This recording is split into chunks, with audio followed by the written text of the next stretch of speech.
Eu acho inacreditável o Corinthians ter sido campeão da Copa do Brasil. Isso mostra o tamanho da instituição, o tamanho da marca, o tamanho do peso que o clube carrega. Esse é um pequeno exemplo do que o clube pode ser, né, se tiver com a casa em ordem, se tiver com processo, se tiver com pessoas, com profissionalismo, bem trabalhado. O clube, ele dá uma resposta esportiva que, na minha opinião, ela é totalmente inesperada. Se a gente sempre bate na tecla aqui que a boca do jacaré tá abrindo, que Flamengo e Palmeiras estão em outro patamar, a realidade para 26 ela só se potencializa. O Palmeiras ainda tem parcelas da venda do Estevão para receber, o Flamengo tem caixa disponível, o próprio Baco falando aí que tem capital disponível para fazer até R$1 bilhão em investimento em atletas, né? Então você olha, o torcedor dos outros clubes aí, dos outros 18 clubes de Série A, pode olhar para isso e falar, cara, como é que eu compito? O Flamengo tem a receita de TV como sua quarta linha de receita total. Um ano com venda de atletas na casa dos R$500 milhões, sem esquecer dos 2 principais títulos que o time conquistou. Parece que o clube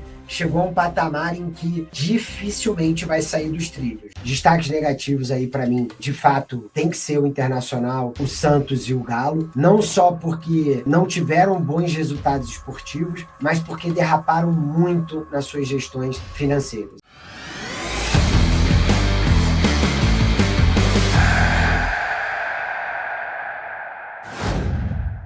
Está valendo! Começa agora o episódio número 75 do nosso Sports Market Makers. Estou eu aqui, Pedro Oliveira, um dos fundadores da Outfield, com o nosso grande Bruno Chatak, de volta do Oriente Médio aí, depois de uma expedição bem sucedida. Vou ser mais otimista do que a média da população brasileira aí, dos torcedores de futebol, que ficaram brincando bastante com o resultado do jogo, mas acho que tem bastante coisa legal para a gente abordar aqui hoje ao longo do papo. Inclusive, porque uma das ideias, né, o nosso objetivo hoje com esse episódio 75 é fazer uma retrospectiva do ano de 2025, passando pelos grandes pontos aí do universo esportivo, sobretudo do universo do futebol brasileiro. E aí, em 2025, os haters, né, que nos perdoem aí, né, falam que a gente fala muito de Palmeiras e Flamengo, mas não tem como a gente não começar um episódio sobre 2025 não falando do Flamengo, sobre o grande resultado esportivo que o Flamengo teve, né, o jogo aí da semana passada, né, a gente está gravando aqui a retrospectiva hoje, dia 22, o jogo foi na quarta-feira passada, então bastante coisa para destrinchar, e não só do que aconteceu, né, na Copa Intercontinental, mas do grande ano que o Flamengo teve aí, conquistando o doblete, né, o grande doblete aí, Campeonato Brasileiro e o Brasileirão e a Libertadores. Então, Chata, bem-vindo aí, vamos fazer essa resenha e passar pelos grandes pontos de 25, começando pelo seu Flasão. Boa. Valeu, Pedrão. Expedição Doha quase bem sucedida, escorregou ali pelos dedos. Confesso que quando foi para o pênalti, eu até apareci lá na TV já com o dedinho cruzado, mas aí depois, quando foi, eu achei que ia dar, o Dembélé perdeu o pênalti, mas não vou dizer que é loteria, né? Quando a gente percebe todo o trabalho que está sendo feito, de fato, dá muito orgulho, né? Óbvio que dentro do mundo dos memes a gente tem sim que fazer as brincadeiras. Eu acho que as gozações fazem parte do futebol, mas também foi uma oportunidade ali ter ficado no hotel do clube, ter visto ali o dia a dia dos jogadores, o grau de profissionalismo. Não tinha aquela corte ali de dirigente que a gente está acostumado ali no amadorismo. O próprio presidente só chega no dia do jogo. Então eu pude perceber ali o quão sério é o trabalho que está sendo feito, e eu acho que é sim um orgulho, né? Ficar ali no igual para igual, no campo ali, como quem vê do estádio, é sempre uma experiência diferente, né, Pedrão? O PSG é muito superior, cada posse de bola, 2, 3 minutos, um time com 24 anos de média aí de idade, contra um Flamengo com 30, o time chega ali na prorrogação muito desgastado, faz um segundo tempo muito legal. Então, acho que é brindar uma boa participação, sem esquecer dos 2 principais títulos que o time conquistou. E essa conquista ela vai ser muito brindada por um ano que a receita provavelmente baterá 2 bilhões de reais, né? Então, a gente, óbvio, tem que considerar a receita de uma premiação de Mundial de Clubes em 2025 sabidamente atípica, né? Porque só acontecerá de 4 em 4 anos, ainda que o Flamengo tenha garantido sua participação em 29. Um ano com venda de atletas na casa dos R$500 milhões, incrível para o Flamengo. vendeu principalmente aí o Gerson e o Wesley, brindando aí uma venda, soube no primeiro semestre segurar bastante as contratações, priorizando o fluxo de caixa, que a gente fala tanto aqui, né?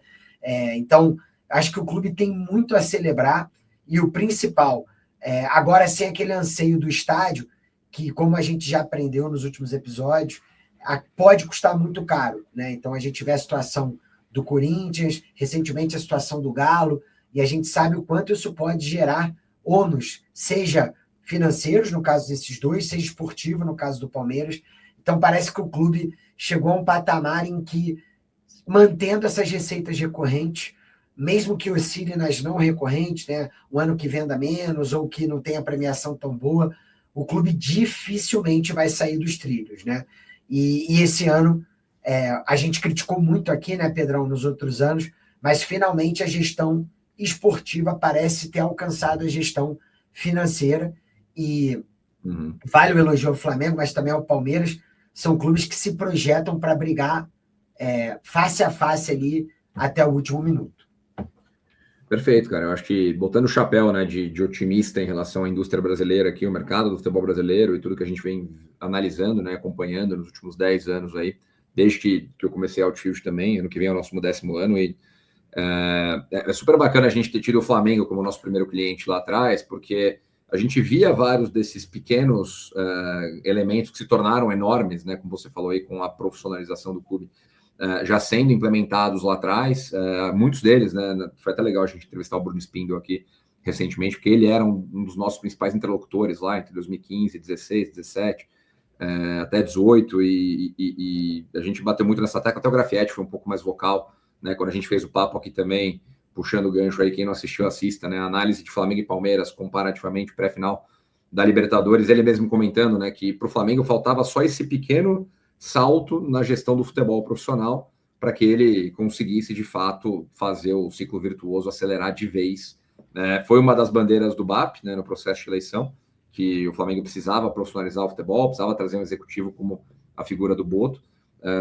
E um ano depois, né, a gente está vendo aí que, claro que todo mundo erra, né, o próprio Boto lá no começo teve, ele mesmo falou publicamente, né, teve a curva de aprendizado dele, até conseguir entrar um pouco mais no trilho, né? O Brasil é um mercado totalmente diferente do que ele estava habituado, e aí a gente vê que o segundo semestre, depois da janela, né, os resultados falam por si só, e acho que mais do que isso, né, se a gente sempre bate na tecla aqui que a boca do jacaré está abrindo, que Flamengo e Palmeiras estão em outro patamar, perdão do trocadilho aqui, mas eles estão cada vez mais distantes dos demais, a realidade para 26 ela só se potencializa, porque o Palmeiras ainda tem parcelas da venda do Estevão para receber, parcelas em euro, que vão acroar aí, engordar o fluxo de caixa do Palmeiras.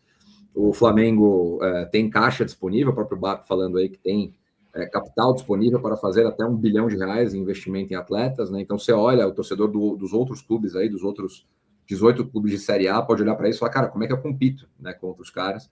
E é só mais um reforço de que a boa gestão acumulada, continuada por 10, 12, 13 anos, no caso dos dois aqui, desde que começaram lá com Bandeira e Paulo Nobre, ela de fato gera resultados muito expressivos. E eu acho que, olhando o exemplo do Flamengo, eu estava brincando aqui com o Chatak antes da gente começar a gravar, na vida tudo é assim, né? Para você ganhar, você tem que competir. Então foi lá, bateu de frente com o Liverpool, perdeu, foi lá, bateu de frente com o Bayern de Munique, perdeu, bateu de frente com o Chelsea esse ano, ganhou, né? Do Chelsea, uma partida disputada, o Chelsea depois foi campeão mundial e está ali no top 5 da Premier League, e agora perde do Paris Saint-Germain, uma disputa de pênaltis, mas também competindo até o final. Então, é aquele jargão, né? Claro que o importante é você competir em alto nível e ganhar, mais importante de tudo, mas para ganhar você tem que estar lá, sempre em alto nível, disputando com esses caras, e o Flamengo está provando que é sim possível, a partir da boa gestão, da alocação responsável de capital, de processos bem estabelecidos, você criar toda uma estrutura que dá as condições para o Felipe Luiz e para os atletas de desempenhar nesse alto nível, da mesma forma que o Palmeiras faz e que tantos outros clubes tentam fazer no Brasil, né? Com certeza, Pedrão. E aí, já puxando um destaque numérico aqui, né? Hoje, a gente fala muito do Flamengo, ainda muito da herança do Clube dos 13, né? Como um clube que, assim como o Corinthians, ganhava valores maiores, né? De receitas de TV. Agora, nesse momento, o Flamengo tem a receita de TV como sua quarta linha de receita total, né? Então, hoje o clube vai ter aí a venda de jogadores, as premiações, né? Que parte delas está ali alocada no direito de TV, mas a gente destaca aqui, é um compromisso nosso, né? E também a própria questão aí do patrocínio, que pela primeira vez, organicamente, no clube do futebol brasileiro, superou os direitos de televisão esse ano, muito com o contrato recorde da Betano. Então, se a gente está aqui para falar de retrospectiva, eu acho que isso é um brinde, né? A gente deixou isso muito claro no episódio da pré-Libertadores final, né? Que a gente comparou os dois clubes, e também dando um desafio positivo para o Palmeiras, que é sim um clube que vende jogadores, tem uma base muito boa, mas que ainda é esse clube que pode, sim, aprender com o seu grande rival a explorar melhor, né? A gente tem aí uma série de dados que mostram que o Palmeiras hoje é a terceira maior torcida do Brasil, tem alcançado mercados fora de São Paulo, e por isso a exploração, né, de lojas cada vez mais vendendo produtos, eventos fora do seu estado e tudo mais, podem alavancar essas receitas. E se a gente teve aí um clube que foi o primeiro bilionário em receita recorrente, para o ano de 24, a gente pode ter aí outros times chegando nesse patamar do bilhão, né, com receitas totais. Então, acho que o Flamengo é sim um exemplo, pôde colher frutos dentro do campo, mas você tem uma série de outros times que estão vindo atrás e que vão gerar essa competição saudável. Cara, concordo. E acho que todas as boas lições estão aí, né? A gente sempre fala muito sobre não ter a necessidade de inventar a roda, mas sim de aplicar, né? Entender as melhores práticas, o que está sendo bem construído em outros cenários. E o Flamengo e o Palmeiras deixam aí uma receita de bolo bastante interessante para que os outros clubes sigam. O Flamengo, obviamente, né, agora nesse momento, de fato, se consolidando aí um pouquinho à frente do Palmeiras, né? Tanto em resultados esportivos como em receita recorrente. Esse dado que você trouxe, ele é bem impressionante, né? No começo do ano a gente falou aqui sobre o Flamengo ter feito 1,5 bi de receita, sendo 93% de receita recorrente e só 7% de receita não recorrente, o que mostra que ele já tem uma previsibilidade muito bem estabelecida de como vai funcionar o faturamento dele, como vai funcionar o caixa dele, o que permite que ele faça movimentos mais agressivos, como foi na janela desse meio de ano aí, trazendo o Samuel Lino, trazendo o Saul, fazendo movimentos de fato sem precedentes no futebol brasileiro, aí, muito por conta não só do transfer fee, mas também por conta do que você contrata de salário novo, né? O Flamengo está indo aí para uma folha de 60 milhões de reais por mês, que é um negócio impensável no futebol brasileiro até alguns anos atrás, né? Você está falando de 12 milhões de euros de folha, 10 milhões de euros de folha, aí, dependendo da contação, que é patamar, né? Até estava vendo nessa semana aí alguns profissionais do futebol falando, e o Marcelo Beckler lá da TNT Sports, que tem muita experiência em futebol europeu, estava falando isso, né? Falou assim, o Flamengo hoje, eu acho que se ele joga a Premier League, ele disputa no top 7, e é meio matemático, você olha a folha de um top 7 da Premier League, olha a folha do Flamengo, a folha está lá, então você tem aquela correlação entre folha salarial, né, folha de pagamento e performance esportiva, que é algo muito tratado e discutido no futebol europeu, e tem sido mais discutido aqui no Brasil também. O Flamengo está nesse nível, então eu também espero um 26 em que as coisas tendem a não mudar, né? Você vai ter os dois lá em cima, vai ter o resto do pessoal tentando pegar o rabo da curva ali, projetos bons se sobressaindo, com muita eficiência e assertividade, de novo o caso do Bahia, do Red Bull Bragantino, do Mirassol, que foi um destaque esse ano da Série A do Campeonato Brasileiro, vamos falar mais sobre isso daqui a pouco, e um clube que projeta 2 bi de real de receita também, que é um negócio fora dos padrões que a gente está habituado aí, né? Um pouco parecido, acho que se a gente fizer o deparo aqui em junho, quando a gente for analisar o relatório convocados de 25, muito possivelmente o Flamengo vai ficar num patamar um pouquinho superior, né, aumentar um pouco a receita recorrente dele, mas a não recorrente, fruto dos mundiais, fruto da premiação da Libertadores, fruto da venda de atleta, ela vai descolar, e aí sim explica-se superar esse número de 2 bi de real, né? Então, de fato, um trabalho que vale muito ser destacado aqui. A gente teve o Mota aqui no começo do ano com a gente, que falou sobre vários desses elementos aqui, e é legal ver as coisas se materializando também, né, cara? Pô, 100%, Pedrão. E aí, até assim, né, acho que trazendo um pouco do gancho, né, a gente olha o Flamengo fazendo um pouquinho de economia na janela de janeiro, quando traz apenas o Juninho, né, que agora já foi revendido, até talvez um ativo esportivamente falando que não deu tanto retorno quanto se esperava, mas, enfim, conseguiu lá fazer o gol contra o Tátira, gol do Campeonato Carioca, enfim, mas quando você olha o Flamengo priorizando o seu fluxo de caixa, para quem nos assiste, pessoal, isso, para uma taxa Selic a 15%, é você não pegar empréstimo bancário e pagar juros caros. E aí, já jogando para a final da Copa do Brasil, que carinhosamente foi apelidada aí de Clássico Serasa, né? Envolvendo dois times ali, realmente assim, muito aquém de seu tamanho, de sua grandeza financeiramente falando.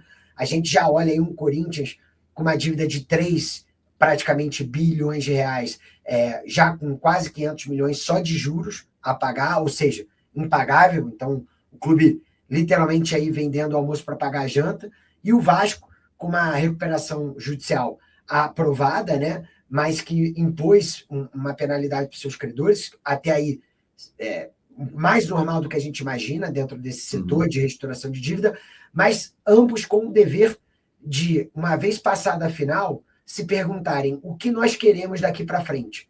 Porque são clubes que, sem uma próxima década de reestruturação, sabidamente não conseguirão sair dessa areia movediça que se colocaram, né, Pedro?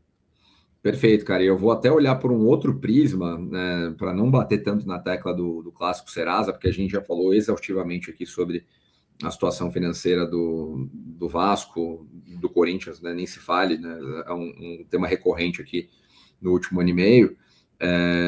Porque se a gente for olhar pelo prisma, de novo, sendo otimista aqui, né, a gente está terminando o ano, você sempre fica mais otimista nessa época do ano, né? Natal, Ano Novo, vai começar tudo de novo.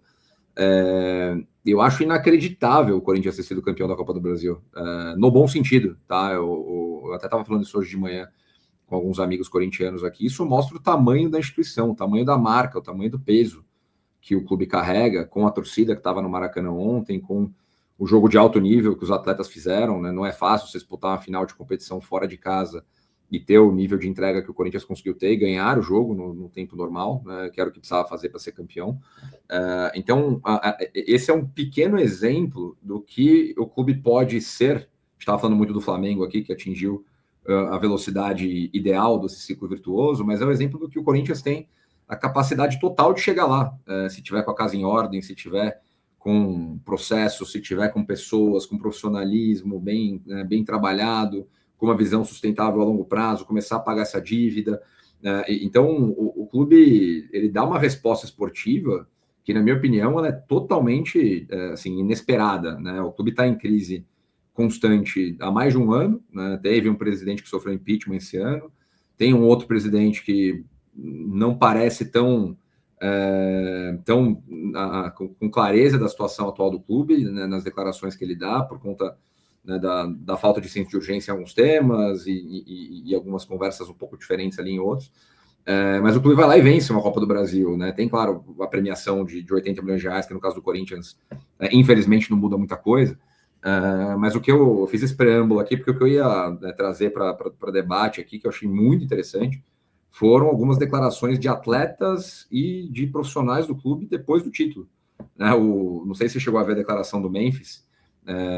Assim, o cara, claro que ele é um peso grande na folha do clube, você pode questionar se vale ou não vale o investimento que está sendo feito, ele fez o gol do título, mas ele vir à tona como um líder desse time, questionar a falta de organização do Corinthians, as expressões que ele usou ali, né? O Corinthians precisa entender o que ele quer ser, precisa se reorganizar, precisa se reestruturar para que ele seja cada vez maior. E o Fabinho Soldado também, né? O atual executivo de futebol do Corinthians, falando algo muito parecido, né? Então são pessoas que estão ali dentro, no dia a dia, que entendem muito bem do que a gente não sabe, que é o que acontece entre quatro paredes, né? Que levantaram essa bola num momento de exposição máxima, né? Assim, ganhamos um título, estamos sim felizes, mas galera, presta atenção, se não arrumar, a tendência é que isso não aconteça de novo, né? Então os protagonistas estão levantando essa bola. Acho que eu não lembro de ter visto alguma coisa desse tipo ou parecida acontecer no futebol brasileiro recentemente.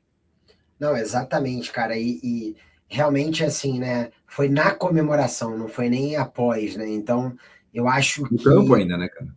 Isso, e isso traz ali quase que um pacto entre jogadores e torcida, deixando de lado, né, a diretoria e o clube social. Então, de certa forma, eu achei muito interessante essa reflexão. Achei muito verdadeira, mas ao mesmo tempo, né, Pedrão, eu acho que o Corinthians chegou num ponto que não tem mais como negar, né?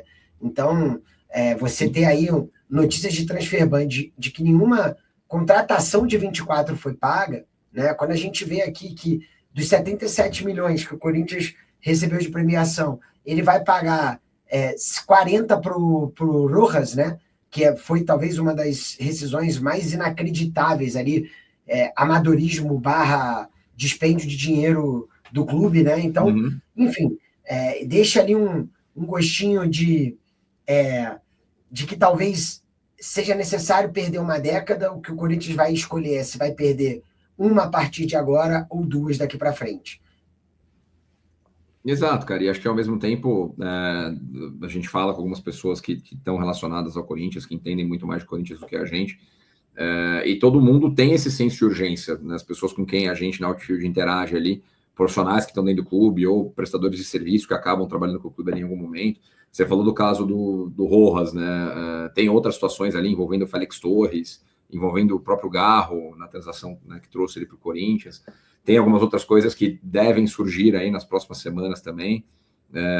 Então, esse estado contínuo e constante de crise, onde é muito desafiador você conseguir blindar o futebol, e o Corinthians, de uma forma ou de outra, com esse elenco, né, mérito do Fabinho Soldado, mérito do Dorival, parece ter conseguido. Mas mesmo essas pessoas parecem já não ter mais tanta paciência para essa continuidade das coisas no status quo, né? Precisa ter algum tipo de ruptura para que o clube entre em 2026, 27, 28 melhor do que ele veio nos últimos anos. De novo, é meio inacreditável falar nesses números aqui, a gente sempre fala, mas está falando de uma dívida que vai bater 3 bilhões de reais para uma companhia que fatura 1 bilhão de reais, que não gera fluxo de caixa positivo, que pagou ano passado quase 400 milhões de reais em juros, que possivelmente, quando a gente analisar o relatório convocados de 25, vai ter gasto alguma coisa parecida ou mais, e a dívida aumentando. Então, assim, o Corinthians está à beira da insolvência, isso é verdade, tem que ser dito, mas do outro lado, né, por alguma maluquice, é por isso que a gente ama futebol, os caras conseguiram se blindar e ganhar um título do tamanho de uma Copa do Brasil, aí o tetracampeonato para a torcida. Então, de novo, mostra o potencial, né, do que as coisas bem feitas podem criar de valor e de oportunidade para o Corinthians. Enquanto o Vasco, né, do outro lado dessa final aí, e até o pessoal pode brincar com a gente aí nos comentários, né, porque a gente chamou Fluminense e Cruzeiro aqui de favoritos na análise prévia. Pensei exatamente isso. Erramos retumbantemente, e por isso que o futebol é legal. Mas o Vasco, do outro lado, ele tem um processo também parecido com o Corinthians aí de não crise contínua, porque hoje tem um alinhamento político muito claro lá dentro do clube, liderado pelo Pedrinho, na figura de presidente, mas ele tem esse processo de recolhimento de cacos, né, até que seja resolvida a situação societária, envolvendo a associação, envolvendo a SAF, envolvendo a 777, o clube, ele, acho que a diferença, a gente falou sobre isso na pré-final Copa do Brasil, né, ele já entendeu para onde ele tem que ir, só que passar por esse caminho que ele está percorrendo agora é muito tortuoso, com pouco recurso, né, com vários desafios operacionais, tendo que resolver as questões da RJ, que estão sendo melhor endereçadas agora, tomando empréstimo no mercado para conseguir sobreviver, mas buscando, e aí, né, o próprio Pedrinho já falou sobre isso, buscando um novo investidor, um novo acionista, né? O que a gestão dele tem que fazer ali é comprar tempo para conseguir fazer uma boa negociação, diferente do que aconteceu na primeira negociação que foi feita com a 777, né? Perfeito, Pedrão. Acho que a leitura é exatamente essa. E vamos botar aqui em patamares numéricos, né? O Vasco precisa subir seu faturamento para pelo menos 450 milhões de reais para conseguir fechar o elenco atual e as expectativas mínimas de permanência na Série A, com eventual classificação para a Sul-Americana ou até brigando por Libertadores. E até tem um primo que é vascaíno, e a gente conversava aí na semana passada, e ele me fez a pergunta, você que olha mais aí as finanças e tudo mais, o que você está achando da gestão do Pedrinho? E eu fui muito sincero, eu falei, olha, o Pedrinho, tudo que ele fez foi para chegar até aqui, num plano de recuperação judicial aprovado, a saída da 777 consolidada e, eventualmente, preparando o Vasco para receber um novo aporte de dinheiro / comprador. Então, o Pedro, eu acho que vai ser muito interessante a partir de agora, para a gente também começar a medir o que é a gestão do Pedrinho efetivamente, né? Já com os problemas deixados por outras gestões saneados. Então, eu pego até aqui como exemplo. Eu acho que o Vasco tem aí o passe do Robert Renan fixado em, posso estar errando aqui, entre 4 e 5 milhões de euros. O Vasco tem dinheiro para comprar? Não, não tem dinheiro para comprar. O Vasco vai comprar? Precisamos ver. Mas é parcelado. Mas gente, você também já está pagando parcela de outros outros carnavais, digamos assim. Então, eu entendo que nas reestruturações, principalmente pelo momento financeiro que o futebol brasileiro está vivendo, caberá parecer ser também, além de ser, né? Então, quando você olha para um Ryan, será que a manutenção do Ryan não é a grande contratação do Vasco para 26? Será que a manutenção do trabalho do Diniz? Enfim, eu acho que o Pedrinho vai ter que começar a achar essas soluções. E, óbvio, não estou dizendo que seja fácil, mas a partir de agora avaliaremos o Pedrinho pelo Pedrinho e não mais pelos problemas que foram deixados para trás. Perfeito, cara. Em um ano de 26, que de novo promete ser bem desafiador aí para o Vasco e clubes que estão nessa situação aí de endividamento alto. Agora a gente tem, lembrando aqui para quem está assistindo a gente, um novo contexto, né? A partir de janeiro começam a valer as regras, né, vou usar o termo mais clássico aqui, o fair play financeiro do futebol brasileiro, que é o programa de sustentabilidade financeira lá da CBF. Então os clubes vão ter que começar a se enquadrar também, né? Tem uma nova camada de desafio aí. Não basta eu me alavancar. Eu tenho que estar dentro de um limite mínimo de alavancagem, eu tenho que tomar conta do meu caixa, eu não posso atrasar salário, eu comprei o jogador, eu tenho que pagar, se eu não pagar, eu não vou poder usar o jogador. Então tem várias questões, até esse exemplo não sai da minha cabeça, cara, coitado do Ranieri, eu estava vendo o jogo ontem, ele saiu, estava na maca lá, e eu olho pro Ranieri, eu lembro do Cuiabá, mas, enfim. E só às vezes para a gente não ficar também só no Corinthians, vou dar um exemplo, na final da Copa do Brasil de 2017, o Flamengo perde para o Cruzeiro nos pênaltis. Sendo que o Flamengo pagava rigorosamente todo mundo em dia e não contratou mais estrelas do que podia porque estava pagando suas dívidas. Naquele momento, sem que ninguém soubesse, veio à tona um ano e meio depois, o Cruzeiro vivia um momento de doping financeiro e absoluta bancarrota. Então, olha como o fair play ali, na essência, acaba sendo isso, né? Então, pelo menos a partir do ano que vem, ainda que não com critérios de sanção, de penalidade, a gente já vai começar a medir quem está fazendo certo e quem não está, né, Pedrão?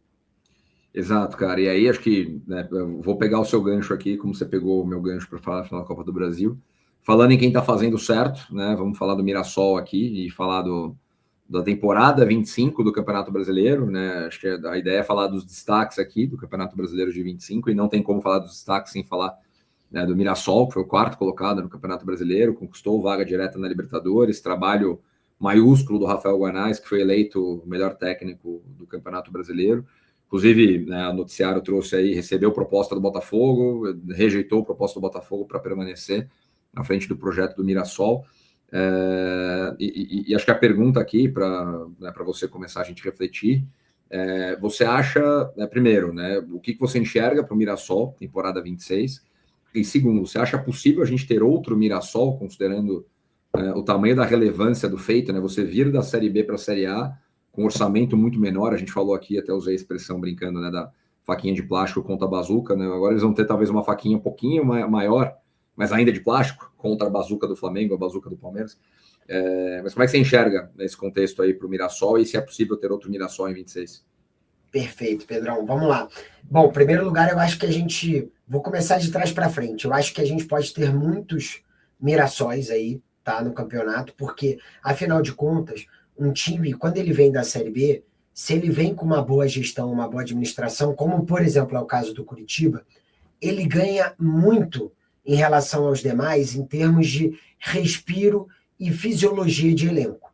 Então, se você pega o próprio Mirassol, com o Reinaldo tendo a sua temporada de destaque, o número de jogos que ele jogou, no momento que você projetar um 2026 com o Mirassol completamente assodado de Libertadores, eventualmente, né, outras competições que ele vai participar, Copa do Brasil, Campeonato Brasileiro, quando você bota esses times no calendário de 70 jogos, 65, você já vai começar a sentir os efeitos. E aí, só para a gente não ficar no achismo, isso já é empiricamente testado dentro do futebol europeu. Então, clubes, por exemplo, como Nottingham Forest, como Strasbourg na França, o próprio Eintracht Frankfurt há 2 anos atrás, a Atalanta, eles começam a ter que lidar com esses desgastes sucessivos e justamente por não terem uma receita no mesmo patamar dos demais, não conseguem ter o que a gente chama de profundidade de elenco. Então, na realidade, eu acho que você pode ter um Mirassol repetido, mas o grande desafio vai ser você olhar o Mirassol repetir ciclos. Então, quando você pega, por exemplo, um Red Bull Bragantino, é um clube que, se você for olhar os últimos 5 anos do clube, é claro que tem um bom patamar financeiro, mas ainda muito aquém dos demais. Mas é um clube que vem se habituando a, primeiro, entender que os elencos não precisam ser tão jovens, entender que precisa de maior infraestrutura. Então, o clube anunciou esse ano a reforma de seu estádio, muito parecida ali com a Vila Belmiro, aquela coisa ali de arena, bem caldeirãozinho. O clube tem investido muito no maior centro de treinamento da América Latina, junto com o do Flamengo, Palmeiras e futuramente o do Bahia. Então, esses clubes eles estão conseguindo brindar boas temporadas, mas talvez jamais cientes, e talvez esse seja o grande desafio do Mirassol, que o ano 2 é sempre mais difícil que o ano 1, e o ano 3 vai ser sempre mais difícil que o ano 2, certo, Pedrão? Perfeito, cara. E é por isso que a gente fala que fazer futebol no Brasil está ficando cada vez mais difícil, né? Se você não prestar atenção em todos os elementos que você listou aí, de fato você já começa a sair um pouco atrás. E até pegando gancho, né? A gente vê os 4 clubes que voltam aí para a Série A, né, nesse 2026. A gente tem aí o caso do Curitiba, né? A gente participando ativamente lá do processo. O caso do Atlético Paranaense, que é um clube que há 25 anos é sempre lembrado nas rodas de conversa sobre boas gestões no futebol, né, que vem continuamente aí nessa história de sucesso. Teve 2 rebaixamentos no meio do caminho, mas, né, sempre bateu e voltou mais forte, né, depois que do último rebaixamento conquistou ali, né, a Copa Sul-Americana, a Copa do Brasil, revelou milhares de jogadores ali, revelou bem. Você tem uma Chapecoense que volta, depois de tudo que aconteceu com a Chapecoense, né, não precisa ficar voltando aqui na tragédia que aconteceu, em toda a dificuldade, né, processo de reestruturação, recuperação judicial, né, foi o primeiro clube do Brasil a pagar uma recuperação judicial, né, de cabo a rabo, e agora volta, né, com uma gestão que não dá passo maior que a perna também. Então a gente falou muito aqui, né, em algumas conversas também sobre o Juventude, né, que caiu, mas caiu sem dar o passo maior que a perna, né, caiu sem se alavancar, caiu mantendo o foco, né, no planejamento que tinha feito. E a Chape é um exemplo, né, similar ali de alguém que não dá passo maior que a perna, que entende muito bem como tem que operar. Aí você tem o Remo, né, que volta à Série A depois de décadas, né, fora da primeira página do futebol brasileiro, muito impulsionado pela torcida, né, pela paixão, né, lá no Pará, mas que ainda do ponto de vista de gestão é um clube que é novo, né, nesse sentido. De trazer profissionalização, contratou o Marcos Braz para estar à frente do departamento de futebol, que você conhece muito bem. Então, dos 4 aí, eu acho que o Remo é o único que a gente não sabe exatamente, né, como enxerga o projeto a longo prazo, né, vem de um projeto bastante relevante aí nos últimos 2 anos, conseguindo os acessos consecutivos, né, de C para B, agora B para A, mas na A o desafio é outro, né, então da mesma forma que a gente está se preparando lá em Curitiba, que o Atlético Paranaense é a mesma coisa, a Chape e o Remo.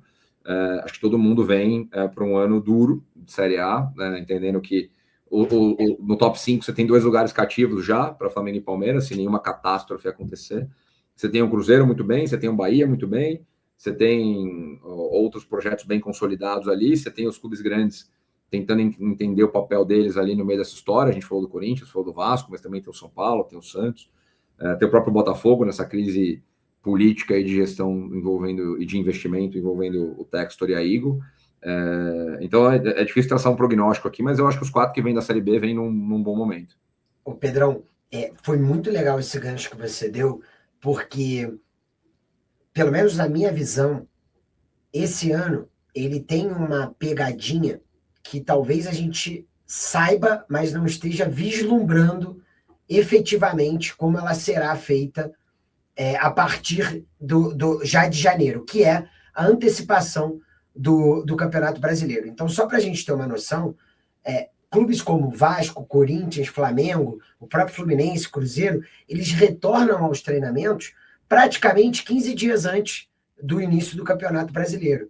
Então, ao meu ver, qual que é o grande desafio de Remo, Curitiba, Atlético Paranaense, Vitória? Não importa o meu campeonato regional. Eu vou ter uma meta de pelo menos 9 pontos nas 5 primeiras rodadas do Campeonato Brasileiro. Por quê? Porque se esses clubes conseguirem fazer uma gordura no início, depois, quando o calendário encavalar ali de Copa do Brasil, Libertadores, Copa do Brasil, Libertadores, esses times fazendo o básico, ganhando um jogo a cada 3, eles já vão conseguir se salvar do rebaixamento. Então, talvez o grande desafio do Remo, do Curitiba, seja, do Atlético Paranaense, seja dar de ombros para o seu campeonato estadual nesse início de ano, sabendo que a grande meta será o Campeonato Brasileiro. E que ele não começa mais depois do Carnaval, depois quase ali no Corpus Christi, muito pelo contrário. Ele começa agora. Então, eu não sei se você tem essa mesma percepção, mas eu diria que ali para março a gente já vai saber da galera ali de baixo quem largou bem e quem largou mal. Não, perfeito, cara, é isso, né? Essa dinâmica do Brasileirão 26 vai ser bem interessante, porque até a pausa para a Copa do Mundo, que vai ser maior, porque a Copa do Mundo está maior, a gente vai ter 17 rodadas, né? Então, fosse no cenário anterior, você teria ali 7, 8 rodadas até a Copa do Mundo. Então, como a galera brinca aí no métier do futebol, você vai banguela, né? Na ladeira abaixo ali, chegou na janela, você arruma. Nesse caso aqui, pô, com quase um turno inteiro jogado, não tem como, né, você ir na banguela, você já tem que ir com o projeto estruturado do começo. E aí, tem vários exemplos, né, interessantes. O próprio Red Bull esse ano foi dessa forma, né? Começou o campeonato com uma arrancada muito boa, primeiras 15 rodadas, chegando a liderar o campeonato, né, por algumas rodadas ali nesse primeiro terço do campeonato, e foi isso que sustentou, né, o clube depois de não chegar, de fato, brigar para não cair. Teve um momento ali de turbulência, mas conseguiu, né, conquistar a vaga na Sul-Americana ali com alguma tranquilidade no final. Então é muito importante que todo mundo, né, comece o campeonato full, né, comece com a energia e a capacidade competitiva lá em cima, porque depois você vai ter uma janela de 50 dias para tentar arrumar alguma coisa, corrigir alguma rota no meio do caminho, mas com metade do campeonato já tendo ficado para trás. Então é toda uma nova dinâmica, né, de calendário, e aí com o estadual rolando ao mesmo tempo, a competição continental vai começar. Então acho que muita gente vai se entender ao longo desses primeiros 3, 4 meses do ano. Não dá para, e isso a gente já debateu bastante lá no Coxa, né? Assim, não dá para você usar o estadual como laboratório, como muitos clubes historicamente usaram, porque a prioridade já vem na frente, né? O Campeonato Brasileiro começa antes. Então, bastante coisa para ver. E um último pitaco aí em relação a isso, também a gente vai parar de escalar time na cabeça, né? Porque eu acho que, tudo bem, o nosso querido torcedor de balanço já está, aos poucos ele já está habituado, né? Que cara, você vê uma escalação num jogo e no outro ela vem com 2, 3 alterações. É muito comum no futebol europeu, e não é comum porque eles fazem assim, é comum porque o calendário é massacrante para todo mundo. Então, por exemplo, agora em dezembro, você começa a ter ali na Premier League jogos a cada 2, 3 dias. Então, se botar o time inteiro, o pessoal vai se arrebentar. Então, isso vai ser bem legal ali no comecinho da temporada. E até se você traçar o paralelo, né? A gente sempre falou sobre isso, né? Que tinha essa necessidade do Campeonato Brasileiro ser, de fato, ser o grande produto, né? Começar no começo do nosso calendário, para que você não crie aquele efeito. E ainda a gente vai ter um pouco isso por conta do encavalamento, né? Do calendário ali. O Campeonato Brasileiro não ser o primeiro a começar, os estaduais começam 3 semanas antes, mas de você ter aquele efeito de escassez, né? Pô, o Brasileirão acabou, você ficou 2 meses sem Brasileirão, produto mais legal, ele volta logo na frente, aí o calendário inteiro começa a partir disso, como é no caso da Inglaterra, né? Começa a Premier League, depois tem a Copa da Inglaterra, Copa da Liga, vem a competição continental, tudo acontecendo ao mesmo tempo, e o Brasil vai ter a primeira temporada, assim, né? Você vai ter as 4 coisas começando ao mesmo tempo, para quem joga as 4 coisas, né? Brasileirão, estadual, que é o equivalente da Copa da Liga nessa história, na minha opinião, a Copa do Brasil, e aí os clubes de primeira divisão vão começar só na quinta fase, justamente para dar um alívio, né, no calendário, como é parecido com a Inglaterra, e o Continental, que também vai ter pré-libertadores para quem for disputar, vai ter, então vai tudo, aquele meme do cavalinho, né, os 4 correm juntos ali. Então o gestor de elenco, né, os treinadores vão ter, de fato, todo um novo desafio para conseguir equilibrar os elencos aí ao longo da temporada. Boa, cara, acho que do que a gente tinha anotado aqui para nossa pauta, avançamos bem. Eu só, em relação a futebol, tem algum outro ponto legal aí de 25 que você acha que vale a pena levantar? Eu queria só. Ganhamos 10 minutinhos extras aqui, que a produção já me disse. Então, eu queria só também, Pedrão, chamar atenção para os destaques negativos, né? E para duas incógnitas, na minha opinião. Primeiro, destaques negativos aí para mim, de fato, putz, tem que ser o Internacional, o Santos e o Galo, né? Não só porque não tiveram bons resultados esportivos, mas porque derraparam muito nas suas gestões financeiras. Eu acho que a gente vai ter agora com o Vinícius Arley ali no Galo Board, né? A gente vai fazer um case 360 do Galo, entender que, pelo menos para quem acompanha financeiramente de fora, é um clube que vai precisar de um aporte. Então, eu entendo que seus acionistas estão buscando dinheiro novo, mas se não acharem dinheiro novo, vão ter que botar do próprio bolso, uma vez que agora esses ativos pertencem a eles próprios e que muita parte, alguma parte considerável dessa dívida foi tomada em aval, né, em garantia dos seus próprios nomes, então isso vai trazer ao Galo uma necessidade de se readequar. O Internacional, mais uma vez, imerso nas constantes desmandos no futebol, contratações, inadimplências. Eu acho que chegou no momento que o Inter precisa fazer alguma coisa. E, por fim, um Santos que, de fato, não deu para entender. Eu acho que tudo que você tem ali de manual, o Santos fez o contrário. Desde a janela de janeiro, quando traz o Tassiano e o Roleiser aí juntos a um valor estratosférico de quase 16 milhões de euros, e esses dois jogadores terminam o ano em baixa. Então, isso mostra que a parte Neymar, a parte tudo mais, vai ficar muito difícil para o Santos se não retomar um caminho sólido, né? E aí eu acho que só deixando um destaque aqui de incógnita, que é bem importante, o próprio Fluminense, que vai decidir o rumo da sua vida, né? Com essa nova rodada de votação e discussão da SAF, né? Da proposta que tem em mãos, que, lembro, é uma proposta que tem sim seus defeitos, merece ajuste, mas é a proposta que todos os outros clubes que ainda não são SAF, que estão mal financeiramente, sonhariam em ter no futebol brasileiro. Então, vamos ver como que esses clubes viram 2025 para 2026, porque, de fato, Pedrão, eu não estou vendo muita luz no horizonte. Cara, eu acho que a gente vai ver, a gente falou sobre isso, né, algumas semanas atrás, assim, pensando nos aprendizados de 25 e o que a gente ajusta para 26, a gente já vê um mercado gastando menos no geral, assim, porque a gente fala muito sobre a injeção de capital inorgânico, né, seja vindo dos investidores da SAF, seja o dinheiro da LFU, né, do equity dos 50 anos do direito de transmissão, a alavancagem, e foi muito dinheiro novo injetado no sistema. Esse dinheiro novo ele foi direto para o bolso dos atletas, não à toa o salário médio aumentou para caramba, não à toa o Brasil gastou em 2024 quase 3 bilhões de reais, que é de longe, né, o maior valor da série histórica aí em direito econômico de atleta. Esse ano eu acho que a gente vai ver uma correção nos números quando a gente for olhar o relatório convocados lá em junho, mas eu acho que 26 é um ano de correção, porque entra fair play financeiro, porque os clubes já estão no limite, né, da alavancagem. Então, se pegar os três clubes que você citou aí, né, Inter e Santos, estão com uma alavancagem bem elevada, o Galo com essa situação envolvendo os acionistas aí, tentando agora reestruturar o passivo de uma forma muito similar ao que o São Paulo fez, com FDIC proprietário, utilizando recebíveis para conseguir baixar, né, uma cesta de recebíveis para conseguir baixar o custo de capital. Mas você tem, de novo, o exemplo do Corinthians, você tem o trabalho que o São Paulo vem fazendo junto com a gente, que não é um trabalho fácil, ainda mais em meio a um contexto político bastante efervescente que o clube vive hoje.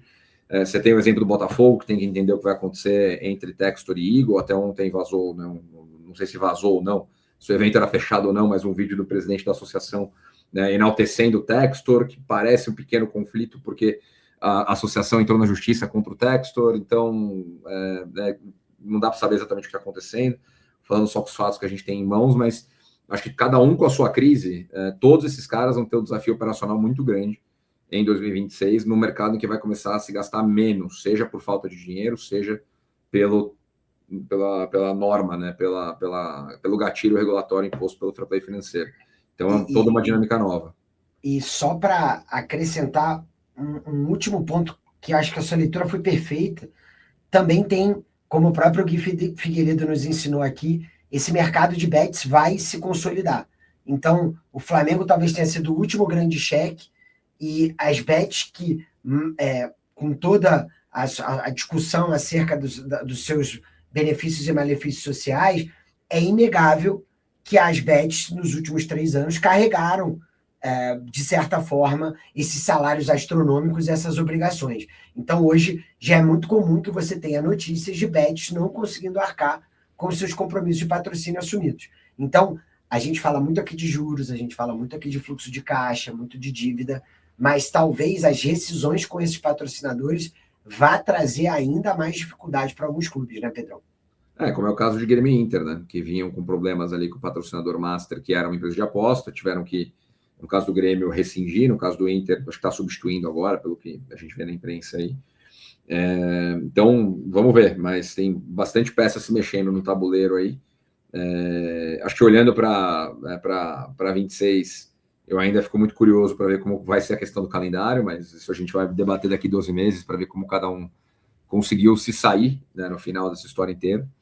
E acho que para a gente ir caminhando aqui para o encerramento, cara, eu acho que falamos muito de futebol, mas tem algum destaque que você faria de 25 fora do futebol? Eu já visto que nós somos o Sports Market Makers, né? Não o Football Market Makers ainda, então diga lá. 100% na minha visão, João Fonseca é muito... Eu lembro que esse ano eu vi o filme do Senna e eu me peguei refletindo o quanto é legal a gente ter no bom sentido, um herói nacional, né? Alguém que faça pais e filhos com suas diferenças acordarem para ver um jogo, para estarem ali juntos, né? Que unam o país em relação a isso. Então, eu vou ficar com esse destaque que, para mim, assim, cara, só a perspectiva da gente ter uma referência é muito legal, Pedrão. E você? Eu acho que com certeza é um ponto, né, um maiúsculo aí do ano esportivo brasileiro, né? O João, até olhei hoje de manhã, ele está em número 24 no ranking da ATP, né? Então já está lá entre os top 25 do mundo e muitos dos outros 23 na frente dele colocam ele ali como alguém que tem total capacidade de estar no top 10. De fato deve ser bem difícil para ele gerir a pressão, mas com certeza é um dos grandes pontos do ano aí, né? Num ano que aconteceu bastante coisa no esporte. Além dele, né? Acho que é inevitável a gente falar dele aí como um grande destaque. Eu acho que tem ainda no tênis, né? O surgimento aí na primeira edição do São Paulo Open, que foi um sucesso aqui, né, aqui em São Paulo, liderado pela Bia Haddad, né? Que foi a principal atleta presente no evento. E acho que a gente tem um calendário de tênis puxado pela Bia, puxado pelo João, cada vez mais robusto aqui no mercado brasileiro, né? O Rio Open, acho que faz alguns meses aí que as vendas foram abertas, o negócio esgotou em 10 minutos, né? O São Paulo Open se fixando como uma outra data no calendário, a gente tem toda uma nova geração de tenistas que está vindo por aí, então um ano muito positivo para o tênis, no Brasil e no mundo, mas o Brasil de novo se colocando aí como protagonista dentro do cenário mundial. E além do João, eu vou fazer uma ressalva também para o Bortoleto. Acho que a Fórmula 1 ela vem num novo momento aqui no novo momento não, né? Já desde que a Liberty comprou aí há 7, 8 anos, um crescimento econômico impressionante, né? Com valuations enormes, com uma competição cada vez mais robusta, mais audiência, crescendo no mercado americano, crescendo muito na Ásia, né? Esse ano a disputa até a última prova ali entre o Verstappen, o Lando Norris e o Piastri, né? Entregou um entretenimento legal, querendo ou não, a Fórmula 1 criou uma estratégia nova de distribuição de conteúdo quando lançou o Drive to Survive alguns anos atrás e todo mundo copiou, né? De novo, que funciona tem que ser bem copiado, mas a gente tem de novo um brasileiro no grid, né? Na figura do Bortoleto ali. Lembro que, né, conversando com o Felipe Massa, com quem a gente tem uma relação mais próxima aí agora por conta do Le Mans, ele destacou muito isso, assim, a importância de ter um brasileiro no grid, né, da gente ter essa pequena lembrança do que era até lá atrás o Senna, depois o Rubinho, depois o Massa, né, alguns pilotos que passaram por ali no meio do caminho, e agora de novo o Bortoleto na primeira temporada, que foi bem avaliada por quem é especialista no assunto, que ainda tem muito para evoluir, mas que de novo cria mais interesse da população, né, dos fãs brasileiros em acompanhar a categoria. Então vou só deixar o meu último aqui para a gente encerrar. Nosso querido Lucas, campeão de rally, né? Cara, acho que nunca me passou pela cabeça que o Rally Dakar e qualquer outra competição de rally envolvesse tantos elementos matemáticos e geofísicos como você pilotar um carro por tanto tempo.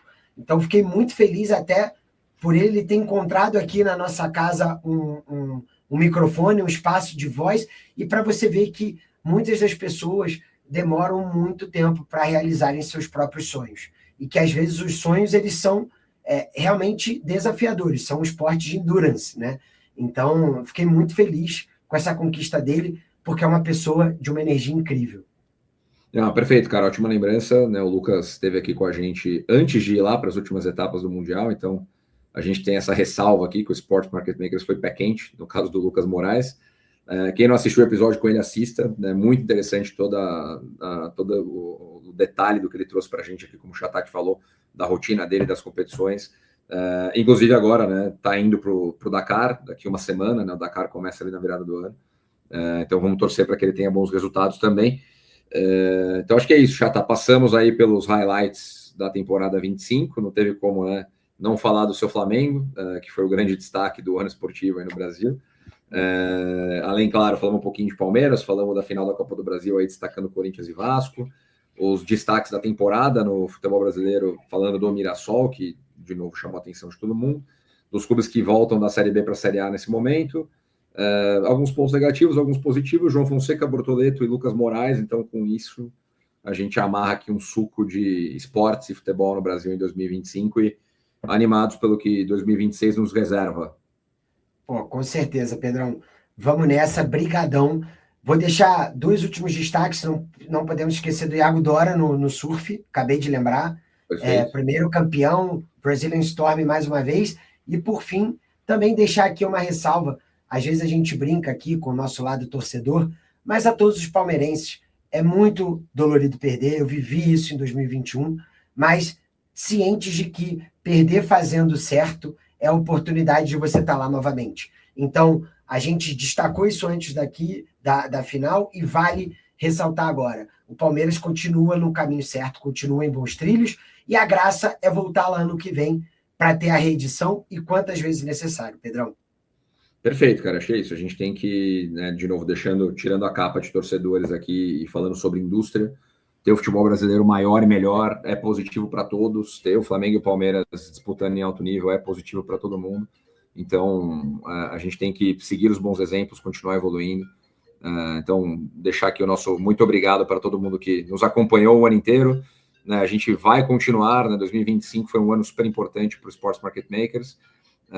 O iPad da minha esposa está até tocando aqui do lado, alguém deve estar ligando para ela agora.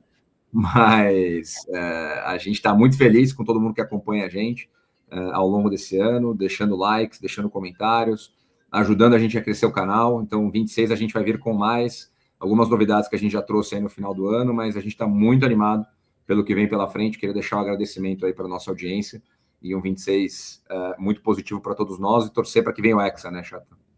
Por favor, agora esqueçam clubes, ano de Copa do Mundo, todo mundo junto, e a gente precisa retomar o protagonismo da nossa seleção. Esqueçam clubes em junho e julho, né? Não vai pedir para o cara esquecer clube em janeiro, fevereiro, março, abril, maio. Mas verdade. Brincadeiras à parte, é isso. Todos na torcida pelo Hexa em 26, Sports Market Makers preparando algumas iniciativas ali em torno da Copa. A gente fala mais sobre isso no começo do ano. Obrigado para quem acompanha a gente mais uma vez, né? Vocês são a razão aqui da nossa existência, do nosso crescimento. Em 26 estamos juntos. Voltamos com mais na semana que vem. Muito obrigado e fomos.